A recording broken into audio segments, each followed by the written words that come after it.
The book that I've chosen for the nonfiction book discussion is Sea Turtles by Laura Marsh, which is a National Geographic kids book. I believe that it would be a very good example of a nonfiction book based on the criteria that we were given in our textbook. Maybe not so much as a thorough examination for like older levels, but as far as a lower level elementary, I believe that this is a really good introduction to a nonfiction book, especially if they were doing something on like sea animals or sea creatures. As far as the organization of the book goes, it's basic. It starts out here, and it gives you a table of contents. And in the table of contents, it has kind of like all of the different chapters. So, a sea turtle, ocean world, referring to where they live, nest building to how they're reproducing, on the menu, what they eat, danger, what they're an endangered species, and then it also includes a glossary at the end of the book that has some of the terms that you see throughout the storybook. But then, like on the pages, it has like your title up here and some pictures and then little snippets of text.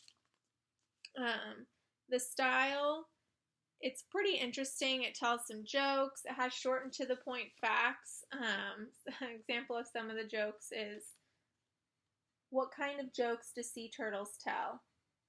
Hilarious ones. So there's a couple of different jokes in there that kind of keeps it interesting and fun for lower level elementary students. And then also, you can see on page 8 and 9 here how it tells us about the turtle's body. It says, a sleek body helps the turtle move easily through the water. And then it points to each body part and tells you a little snippet about each body. So like here it's pointing to the scales, and it says the scales on its shell are called scutes.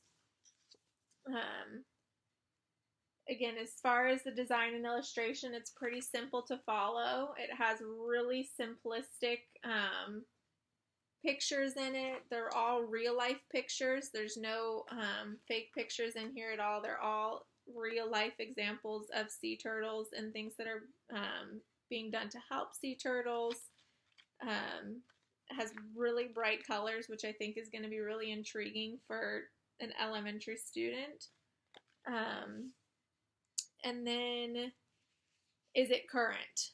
It has very current facts in it. It even has information from in the Sea Turtle Rescue about the 2010 oil spill. So it's a very updated book. And some of the facts that I did in the end of the book, it says safekeeping.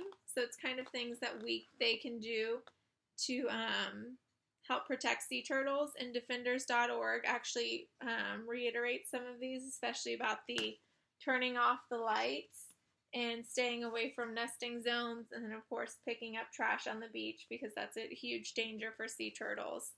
As well as the National Wildlife Foundation backed up the fact of the nesting, how when they lay their eggs, they just go to the beach, they lay them, and then they cover them up with sand, and then they go back to the sea.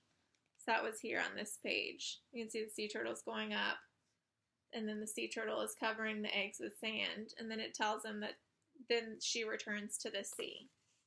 So overall, I think that this is an excellent introduction to nonfiction books. It has some of the text features of a nonfiction book that generally students are looking for, especially in like a lower elementary. One of the standards is that they have to recognize the text features. So having the table of contents and the glossary kind of give them an introduction to that.